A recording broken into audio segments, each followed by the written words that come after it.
Deuxième épître de Pierre, chapitre 1er.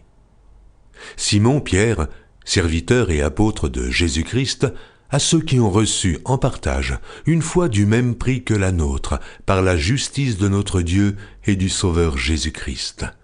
Que la grâce et la paix vous soient multipliées par la connaissance de Dieu et de Jésus notre Seigneur.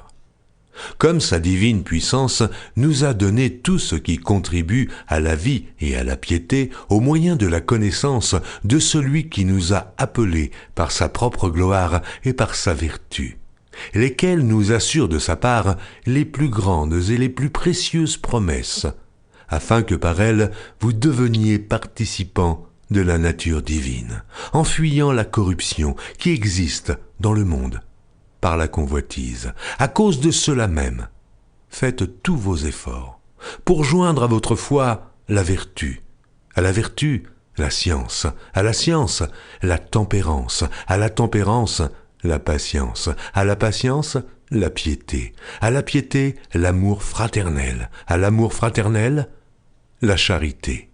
Car si ces choses sont en vous, et y sont avec abondance, elles ne vous laisseront point oisifs, ni stériles, pour la connaissance de notre Seigneur Jésus-Christ. Mais celui en qui ces choses ne sont point est aveugle. Il ne voit pas de loin, et il a mis en oubli la purification de ses anciens péchés. C'est pourquoi, frères, appliquez-vous d'autant plus à affermir votre vocation et votre élection, car en faisant cela, vous ne broncherez jamais. C'est ainsi, en effet, que l'entrée dans le royaume éternel de notre Seigneur et Sauveur Jésus-Christ vous sera pleinement accordée. Voilà pourquoi je prendrai soin de vous rappeler ces choses, bien que vous les sachiez et que vous soyez affermis dans la vérité présente. Et je regarde comme un devoir, aussi longtemps que je suis dans cette tente, de vous tenir en éveil par des avertissements, car je sais que je la quitterai subitement, ainsi que notre Seigneur Jésus-Christ me l'a fait connaître. Mais j'aurai soin qu'après mon départ, vous puissiez toujours vous souvenir de ces choses. Ce n'est pas en effet en suivant des fables habilement conçues que nous vous avons fait connaître la puissance et l'avènement de notre Seigneur Jésus-Christ, mais c'est comme ayant vu sa majesté de nos propres yeux. Car il a reçu de Dieu le Père honneur et gloire, quand la gloire magnifique lui fit entendre une voix qui disait « Celui-ci est mon Fils bien-aimé, en qui j'ai mis toute mon affection. » Et nous avons entendu cette voix venant du ciel, lorsque nous étions avec lui sur la sainte montagne. Et nous tenons pour d'autant plus certaine la parole prophétique, à laquelle vous faites bien de prêter attention, comme à une lampe qui brille dans un lieu obscur, jusqu'à ce que le jour vienne apparaître et que l'étoile du matin se lève dans vos cœurs. Sachant tout d'abord vous-même qu'aucune prophétie de l'Écriture ne peut être un objet d'interprétation particulière, car ce n'est pas par une volonté d'homme qu'une prophétie a jamais été apportée, mais c'est poussé par le Saint-Esprit que des hommes ont parlé de la part de Dieu. Deuxième épître de Pierre, chapitre 2. Il y a eu parmi le peuple de faux prophètes, et il y aura de même parmi vous de faux docteurs, qui introduiront des sectes pernicieuses et qui, reniant le Maître qui les a rachetés, attireront sur eux une ruine soudaine. Plusieurs les suivront dans leur dissolution, et la voie de la vérité sera calomniée à cause d'eux. Par cupidité, ils trafiqueront de vous au moyen de paroles trompeuses. Eux que menace depuis longtemps la condamnation et dont la ruine ne sommeille point.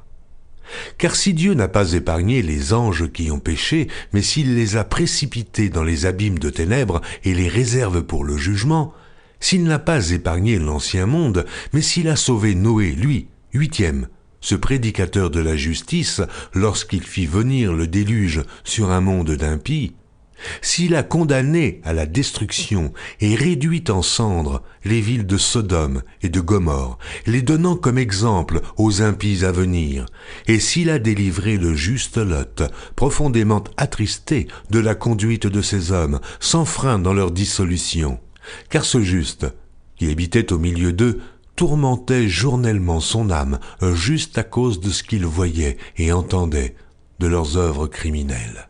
Le Seigneur s'est délivré de l'épreuve les hommes pieux, et réservé les injustes pour être punis au jour du jugement. Ceux surtout qui vont, après la chair, dans un désir d'impureté et qui méprisent l'autorité. Audacieux et arrogants, ils ne craignent pas d'injurier les gloires, tandis que les anges, supérieurs en force et en puissance, ne portent pas contre elles de jugement injurieux devant le Seigneur. Mais eux, semblables à des brutes qui s'abandonnent à leurs penchants naturels et qui sont nées pour être prises et détruites, ils parlent d'une manière injurieuse de ce qu'ils ignorent et ils périront par leur propre corruption, recevant ainsi le salaire de leur iniquité.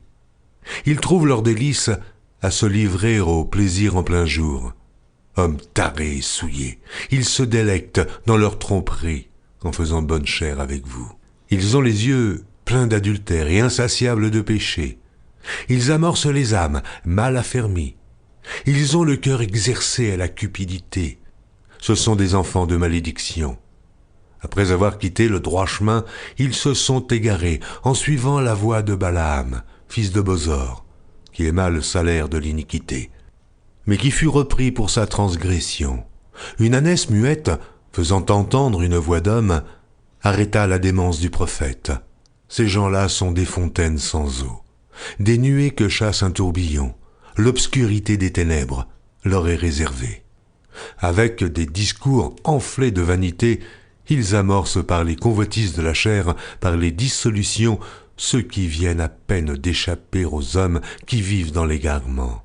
Ils leur promettent la liberté, quand ils sont eux-mêmes esclaves de la corruption, car chacun est esclave de ce qui a triomphé de lui. En effet, si après s'être retirés des souillures du monde par la connaissance du Seigneur et Sauveur Jésus-Christ, ils s'y engagent de nouveau et sont vaincus, leur dernière condition est pire que la première. Car mieux valait pour eux n'avoir pas connu la voie de la justice que de se détourner, après l'avoir connue, du saint commandement qui leur avait été donné. Il leur est arrivé ce que dit un proverbe vrai, « Le chien est retourné à ce qu'il avait vomi, et la truie lavée s'est vautrée dans le bourbier. »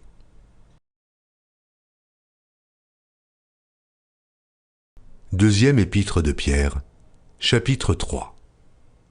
Voici déjà, bien-aimés, la seconde lettre que je vous écris.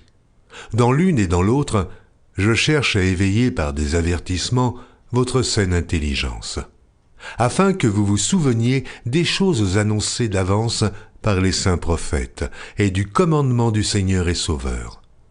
Enseigné par vos apôtres, sachant avant tout que, dans les derniers jours, il viendra des moqueurs avec leurs railleries, marchant selon leur propre convoitise et disant « Où est la promesse de son avènement ? Car, depuis que les pères sont morts, tout demeure comme dès le commencement de la création. » Ils veulent ignorer, en effet, que des cieux existèrent autrefois par la parole de Dieu, de même qu'une terre tirée de l'eau et formée au moyen de l'eau, et que par ces choses, le monde d'alors périt, submergé par l'eau. Tandis que, par la même parole, les cieux et la terre d'à présent sont gardés et réservés pour le feu, pour le jour du jugement et de la ruine des hommes impies. Mais il est une chose, bien-aimée, que vous ne devez pas ignorer, c'est que, devant le Seigneur, un jour est comme 1000 ans, et 1000 ans sont comme un jour. Le Seigneur ne tarde pas dans l'accomplissement de la promesse, comme quelques-uns le croient, mais il use de patience envers vous, ne voulant pas qu'aucun périsse, mais voulant que tous arrivent à la repentance. Le jour du Seigneur viendra comme un voleur. En ce jour, les cieux passeront avec fracas, les éléments embrasés se dissoudront et la terre, avec les œuvres qu'elle renferme, sera consumée. Puisque donc toutes ces choses doivent se dissoudre, quelles ne doivent pas être la sainteté de votre conduite et de votre piété, tandis que vous attendez et hâtez l'avènement du jour de Dieu, à cause duquel les cieux enflammés se dissoudront et les éléments embrasés se fondront. Mais nous attendons, selon sa promesse, de nouveaux cieux et une nouvelle terre, où la justice habitera. C'est pourquoi, bien-aimés, en attendant ces choses, appliquez-vous à être trouvés par lui sans tache et irrépréhensibles dans la paix. Croyez que la patience de notre Seigneur est votre salut, comme notre bien-aimé frère Paul vous l'a aussi écrit, selon la sagesse qui lui a été donnée. C'est ce qu'il fait dans toutes les lettres, où il parle de ces choses, dans lesquelles il y a des points difficiles à comprendre, dont les personnes ignorantes et mal affermies tordent le sens, comme celui des autres Écritures, pour leur propre ruine. Vous donc, bien-aimés qui êtes avertis, mettez-vous sur vos gardes, de peur qu'entraînés par l'égarement des impies, vous ne veniez à déchoir de votre fermeté. Mais croissez dans la grâce et dans la connaissance de notre Seigneur et Sauveur Jésus-Christ. À lui soit la gloire, maintenant et pour l'éternité. Amen.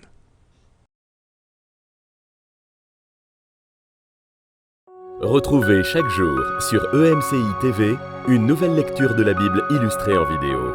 Pour revoir ce programme, rendez-vous sur notre site emcitv.com.